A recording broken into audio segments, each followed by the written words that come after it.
ഞാൻ ഉദ്ഘാടനത്തിന് വരണോ? ഏറ്റതാണല്ലോ. ഞങ്ങൾ ഫോട്ടോ ഇവിടെ എല്ലാം 14 ജില്ലകളിൽ ഫ്ലക്സ് അടിച്ച് വെച്ചിട്ടുണ്ട്. ഒറ്റ ദിവസം ഉദ്ഘാടനം. ഇനിയിപ്പോ ഇക്കടെ പുതിയ ഡേറ്റ് തരാമെങ്കിൽ ഞങ്ങള്.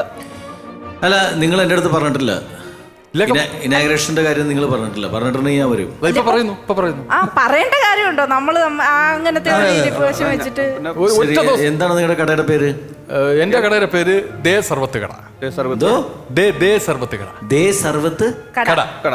എന്റെ ദേ ഹൽവ, ദേ കോഴിക്കോടൻ ബിരിയാണി, തലശ്ശേരി ദം ബിരിയാണി. എന്റേത് ദേ ചെരുപ്പ് കട. ദേ ചെരുപ്പ് കട. അതെ.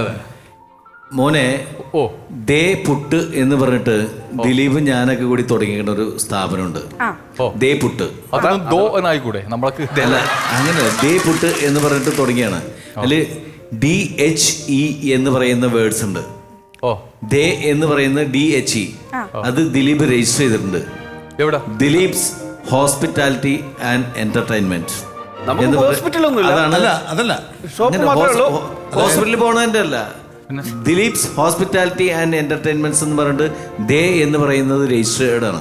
അതുകൊണ്ട് നിങ്ങൾക്ക് അത് യൂസ് ചെയ്യാൻ പറ്റില്ല. പിന്നെ DE എന്ന് പറഞ്ഞിട്ട് ദേ എന്ന് പറഞ്ഞിട്ട് നിങ്ങൾ DE എന്ന് പറഞ്ഞിട്ടാണ് രജിസ്റ്റർ ചെയ്യണമെങ്കിൽ ദിലീപ്സ് എന്റർടൈൻമെന്റ്സ് എന്ന് പറഞ്ഞിട്ട് വേറെ ഒരു സ്ഥാപനം കൂടി ഞങ്ങൾ രജിസ്റ്റർ ചെയ്തു. അല്ല, ഞാനൊരു കാര്യം ചോദിച്ചോട്ടെ.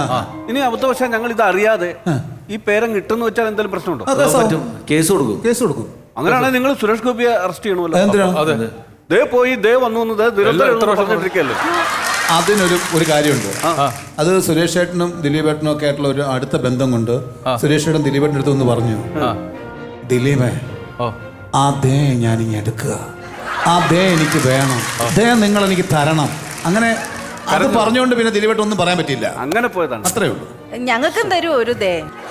അത് നിങ്ങൾ ദിലീപിന്റെ അടുത്ത് തന്നെ ചോദിക്കണം, ദേ തരൂ എന്നുള്ളത്. ഇത് വളരെ സീരിയസ് ആയിട്ടാണ് കേട്ടോ ഞാൻ പറഞ്ഞത്, അല്ല കോമഡിക്ക് വേണ്ടി പറഞ്ഞല്ല. ദിലീപ്സ് ഹോസ്പിറ്റാലിറ്റി ആൻഡ് എന്റർടൈൻമെന്റ്സ് എന്ന് പറയുന്ന DHE, ദിലീപ്സ് എന്റർടൈൻമെന്റ്സ് എന്ന് പറയുന്ന DE, ഇത് രണ്ട് രജിസ്റ്റേർഡ് ആണ്. ആരിട്ടാലും എന്ത് വേണമെങ്കിലും എപ്പോൾ വേണമെങ്കിലും ദിലീപിന് അത് എഗെയിൻസ്റ്റ് ആയിട്ട് കേസ് കൊടുക്കാം.